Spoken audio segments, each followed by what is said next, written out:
नमस्कार, जय हिंद साथियों। पीएम केयर्स फंड, आपको याद होगा ये नाम कब बना था? कोरोना के समय में, जब देश में महामारी थी। प्रधानमंत्री जी ने अपील की देश के लोगों से, बड़ी बड़ी कंपनियों से, पब्लिक सेक्टर कंपनियों से, और अपील करके कहा कोरोना में जो लोग पीड़ित हैं हमें उनकी मदद करनी है। भविष्य में ऐसी कोई महामारी आए तो उससे लड़ने के लिए हम तैयार रहें, इसलिए इस पीएम केयर्स फंड में मदद कीजिए, पैसा दीजिए इसमें। और इस देश के लोगों ने दिल खोलकर पीएम केयर्स फंड में दान किया। बड़े बड़े उद्योगपतियों ने दान किया, सार्वजनिक क्षेत्र की कंपनियों ने दान किया, तमाम बड़ी बड़ी कंपनियों ने हजारों करोड़ रुपए दिए। और एक आंकड़े के मुताबिक 3 साल पहले तक करीब करीब 13,000 करोड़ रुपए पीएम केयर्स फंड के नाम पर इकट्ठा हुआ। बात तो पीएम केयर्स की है। प्रधानमंत्री जी लोगों की चिंता करेंगे, लोगों की देखभाल करेंगे, उनको राहत देंगे, ऐसी महामारी से बचने के लिए तमाम उपकरण देंगे, अस्पतालों को और मजबूत बनाएंगे, इसके लिए पैसा है। तो ऐसे पैसे के बारे में जानकारी देने को रोकना मन में क्या सवाल पैदा करता है? अगर आपने लोगों के इलाज के लिए एक फंड इकट्ठा किया है, अस्पतालों को मजबूत करने के लिए एक फंड इकट्ठा किया है, महामारी से लड़ने के लिए एक फंड इकट्ठा किया है, पीएम केयर्स फंड जिसमें हजारों करोड़ रुपए आपने इकट्ठा किया है, और मान लीजिए उस पैसे से आप लोगों ने प्रधानमंत्री नरेंद्र मोदी जी ने बहुत सारे लोगों को दान दिया, बहुत सारे लोगों की मदद की, अस्पतालों की मदद की, तो इसकी जानकारी सार्वजनिक करने में दिक्कत क्या है? क्या ये छोटी सी बात आप लोगों को समझ में नहीं आ रही है? इसका मतलब पीएम केयर्स फंड का इस्तेमाल गलत ढंग से किया गया है, इसीलिए जानकारी छिपाई जा रही है। क्योंकि बहुत सारी खबरें इस तरह की आई कि हॉस्पिटल्स में वेंटिलेटर्स दिए गए जो काम करना बंद कर दिए, बहुत सारे उपकरण दिए गए जो ठीक से चल नहीं पाए, पैसे का खुलेआम दुरुपयोग किया गया, फ्रॉड करने वाली कंपनियों को, घपला करने वाली कंपनियों को पीएम केयर्स फंड से ठेका दिया गया, इस तरह की तमाम खबरें आई। उसको छिपाना है, उस पैसे की घपलेबाजी को छिपाना है। तो क्या पीएम केयर्स फंड प्रधानमंत्री जी का निजी फंड है? क्या पीएम केयर्स फंड से जो लोगों की मदद करने का दावा प्रधानमंत्री जी ने किया था वो झूठा था, खोखला था, और दरअसल इस पैसे का इस्तेमाल भारतीय जनता पार्टी के लिए किया जा रहा है? इस फंड को निजी फंड बना के क्या विधायकों और सांसदों की खरीद फरोख्त में इस पैसे का इस्तेमाल किया जा रहा है? क्या भारतीय जनता पार्टी तमाम जो सोशल मीडिया पे दुर्भावना फैलाने का काम करती है, नफरत फैलाने का काम करती है, और इसके लिए बड़ी बड़ी कंपनियों को हायर करती है, योजनाबद्ध तरीके से देश के अंदर साजिश करती है, क्या इस काम के लिए पीएम केयर्स फंड का इस्तेमाल किया जा रहा है? देश से जानना चाहता है। लेकिन प्रधानमंत्री के कार्यालय ने पिछले दिनों लोकसभा को लिख के दिया, कोई सांसद भी अगर पूछता है कि पीएम केयर्स फंड का इस्तेमाल कहां हुआ, तो इससे संबंधित कोई सवाल स्वीकार ना किया जाए। यह कहा गया कि इससे संबंधित, पीएम केयर्स फंड से संबंधित अगर कोई सवाल सांसद भी पूछता है तो उस सवाल को कतई कतई स्वीकार ना किया जाए। कौन कह रहा है ये बात? प्रधानमंत्री का कार्यालय। यह बात मन में हजारों सवाल पैदा करती है। लेकिन आपने क्या किसी गोदी मीडिया पर इस पर बहस देखी? किसी विपक्षी पार्टी ने अगर 50 करोड़ रुपए भी इकट्ठा किए होते और उसकी जानकारी सार्वजनिक करने से मना कर देती वो पार्टी, तो आज देश का मीडिया, गोदी मीडिया हल्ला मचा रहा होता। क्या छिपा लिया, क्या छिपा लिया, कहां घोटाला हो गया, कहां घपला हो गया। और हजारों करोड़ रुपए, एक अनुमान के मुताबिक तो 13,000 करोड़ रुपए, मैंने 3 साल के पहले तक का हिसाब बताया, एक अनुमान के मुताबिक और भी ज्यादा पैसे हैं, हजारों करोड़ रुपए का हिसाब प्रधानमंत्री नरेंद्र मोदी और उनकी पार्टी देने से भाग रही है। लेकिन किसी भी गोदी मीडिया में हिम्मत नहीं है सवाल पूछने की। जागो मोदी के गोदी, इस अभियान के तहत आप भी सवाल कीजिए गोदी मीडिया से, इन हजारों करोड़ रुपए का इस्तेमाल कहां हुआ, इसका हिसाब आपको क्यों नहीं मिलना चाहिए?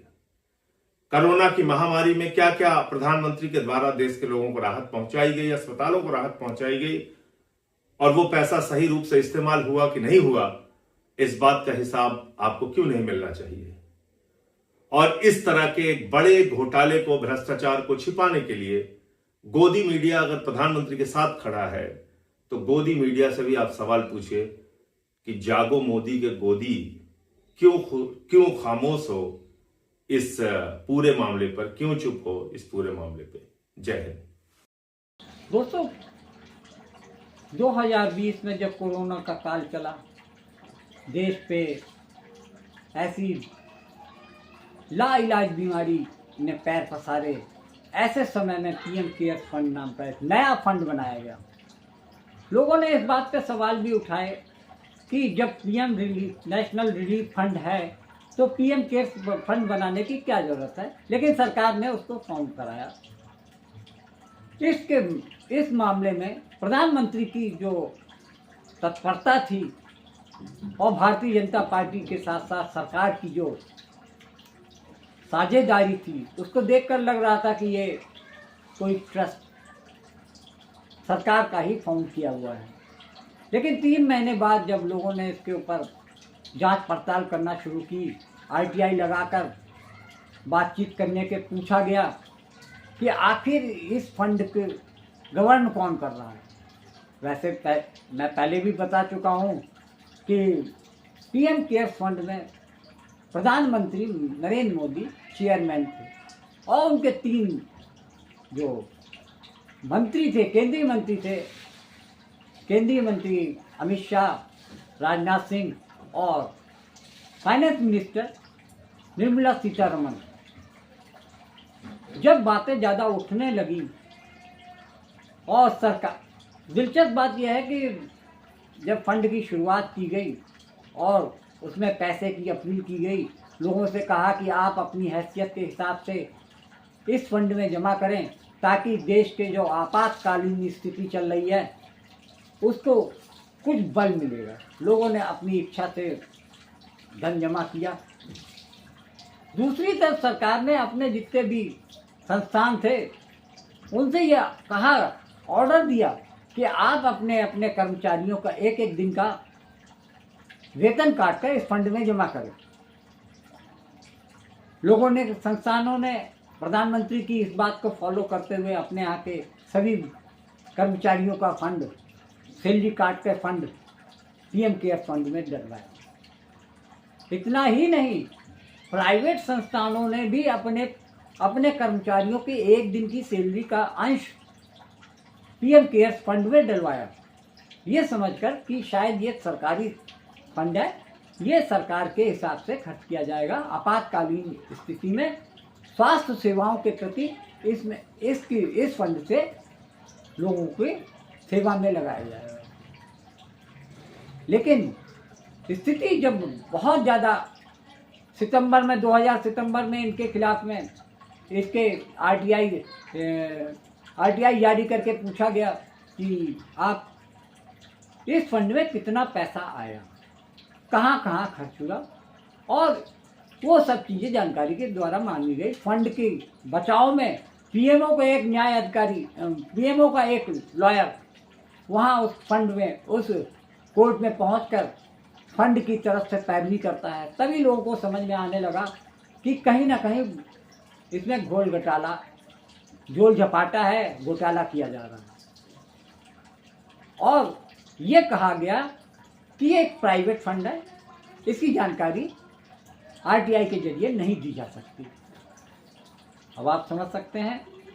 अब ये निजी तौर पे समझ में आ गया कि भारतीय जनता पार्टी ने एक लोगों को बरगलाते हुए एक फंड की स्थापना की और जनता की गाढ़ी कमाई का पैसा अपने फंड में जमा किया, और जनता के हित में कितना किया इसका तो कोई पता नहीं, लेकिन ये बात निश्चित है कि भारतीय जनता पार्टी और इस फंड में 13,000 करोड़ रुपए से ज़्यादा का पैसा इसमें आया, और इस पैसे का हिसाब किताब देने के लिए सरकार तैयार नहीं है। जबकि प्रधानमंत्री से लेकर कैबिनेट मिनिस्टर तक इसमें अधिकारी के रूप में है। अब विपक्ष ये आरोप लगा रहा है कि जनता को बरगलाकर, जनता को बहला फुसलाकर भारतीय जनता पार्टी ने एक फंड बनाया और उस फंड में के जरिए अपनी पार्टी को मजबूत किया। ये भारतीय जनता पार्टी की सरकार पर लग रहा है आरोप, और इस आरोप से बचने के लिए प्रधानमंत्री कार्यालय से राज्य पार्लियामेंट में एक नोटिस ऑर्डर दिया है कि अब संसद भवन के भीतर भी पीएम केयर्स फंड के बारे में चर्चा नहीं हो सकती। अब आप समझ सकते हैं कि सरकार की मंशा क्या है। सरकार नहीं चाहती कि पीएम केयर्स के अंदर जो गड़बड़ घोटाला या स्कैम चल रहा है उसकी जानकारी जनता को हो। पीएम केयर्स फंड जो सेटअप किया गया था लोगों की सहायता करने के लिए, कोविड के समय, डिजास्टर्स जो होते हैं उस समय पर उनकी मदद करने के लिए जो सेटअप किया गया फंड, उसमें सरकार पूरी तरह से गोपनीयता रखने की कोशिश कर रही है। पहले लोगों को कहा गया कि आप सूचना के अधिकार कानून के तहत पीएम केयर्स फंड के अंदर जो भी होता है, जहां से भी पैसे आते हैं, कहां पर खर्च होते हैं, ये सवाल नहीं पूछ सकते। और अब हाल ही में पीएमओ प्रधानमंत्री कार्यालय ने लोकसभा सेक्रेटेरिएट को निर्देश दे दिया है कि जो लोगों के चुने हुए प्रतिनिधि हैं लोकसभा में, एमपीज, वो कोई सवाल नहीं पूछ सकते पीएम केयर्स फंड को लेकर। अब ये समझना जरूरी है कि पीएम केयर्स फंड मार्च 2020 में लागू हुआ। ये फंड बनाया गया और ये फंड ट्रस्ट के रूप में सेटअप किया गया। इस ट्रस्ट के एक्स ऑफिशियो कैपेसिटी में चेयरपर्सन हैं प्रधानमंत्री देश के, और इस ट्रस्ट में ट्रस्टीज हैं हमारे देश के 3 सबसे बड़े यूनियन कैबिनेट मिनिस्टर्स, गृह मंत्री, रक्षा मंत्री और वित्त मंत्री। ये तीनों भी अपनी एक्स ऑफिशियो कैपेसिटी में ट्रस्टीज हैं पीएम केयर्स फंड ट्रस्ट के। अब देखा जाए तो यही समझ आता है कि अगर किसी भी ट्रस्ट के जो चेयरपर्सन हैं वो प्रधानमंत्री हैं और 3 बड़े मिनिस्टर्स जो हैं वो उसके ट्रस्टीज हैं, तो ये तो सरकारी ट्रस्ट ही होगा। साथ ही में ये सरकार ने क्लियर इंस्ट्रक्शंस दिए पीएसयूज को, दूसरी कंपनियों को, कि ये ट्रस्ट जो है ये केंद्र सरकार द्वारा बनाया गया है, मतलब कि ये सेंट्रल गवर्नमेंट द्वारा बनाया गया ट्रस्ट है, ये पब्लिक ट्रस्ट है और इसमें सीएसआर के पैसे डाले जा सकते हैं जो कि कॉर्पोरेट सोशल रिस्पॉन्सिबिलिटी के पैसे होते हैं। अब हमने देखा कि पहले ही 3 महीने में जब ये ट्रस्ट फॉर्म हुआ तो 3000 करोड़ रुपए से ज्यादा का चंदा पीएसयूज, जो कि लोगों के टैक्स के चंदे से चलता है, वो पीएसयूज इन्होंने इस पीएम केयर्स फंड ट्रस्ट के अंदर पैसे डाले और तमाम लोगों ने, देश से विदेश से कंपनियों ने पैसे भरमार इस ट्रस्ट के अंदर डाले। 13,000 करोड़ रुपए इस ट्रस्ट में इकट्ठे हुए पहले 3 साल में ही।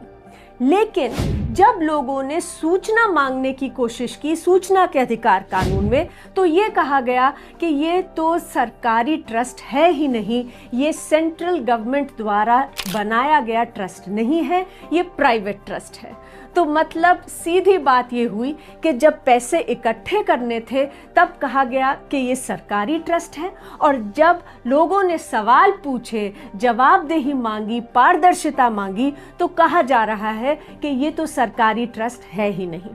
अब इससे बहुत बड़े सवाल उठ रहे हैं। पहला सवाल तो ये उठ रहा है कि अगर प्रधानमंत्री किसी ट्रस्ट के चेयरपर्सन हैं, तो अगर वो पर्सनल ट्रस्ट है, प्राइवेट ट्रस्ट है, तो वो किसका ट्रस्ट है? क्या वो भारतीय जनता पार्टी का प्राइवेट ट्रस्ट है? और अब प्रधानमंत्री कार्यालय एमपीज को, मेंबर्स ऑफ पार्लियामेंट को, सांसदों को कह रहे हैं कि आप भी सवाल नहीं पूछ सकते। तो क्या ये ट्रस्ट पूरी तरह से हमारे लोकतांत्रिक जो अधिकार है, सूचना का अधिकार, उससे लोगों को वंचित रखेगा? क्योंकि ना लोग सवाल पूछ पाएंगे और ना ही लोगों के चुने हुए प्रतिनिधि अब लोकतंत्र में सवाल पूछ पाएंगे संसद में। तो क्या ये ट्रस्ट सरकार समझ रही है, ये ट्रस्ट प्रधानमंत्री कार्यालय कह रहे हैं कि ये पूरी तरह से लॉ के ऊपर है, it's above all laws of the country.